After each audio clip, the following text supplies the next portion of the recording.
ఓసారి కలిసి రాదు, ఒకసారి కలిసి వస్తుంది, ఒకసారి అవమానింపబడతాడు, ఒకసారి సంతోషపడతాడు. కానీ ఇవేవీ కూడా లక్ష్య పెట్టడు. ఇవన్నీ భగవంతుడికి అర్పణ చేసి తనదైన మార్గంలో తాను వెళ్ళిపోతూ ఉంటాడు.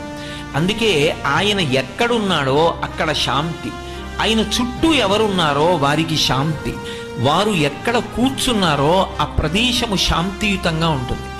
అందుకే సనాతన ధర్మంలో భక్తి యొక్క ప్రధాన ప్రయోజనముగా మీరు అడిగినా అడగకపోయినా భక్తి మార్గంలో వెడుతున్నప్పుడు వచ్చేటటువంటి మొట్టమొదటి లక్షణం ఏది అంటే ప్రశాంతత. అందుకే మీరు చూడండి, మీరు ఏది ఈశ్వర సంబంధమైన కార్యం చెయ్యండి, ఒక్క విషయాన్నే అడుగుతారు, ఓం శాంతి శాంతి శాంతి, దీని చేత శాంతి కలుగుగాక.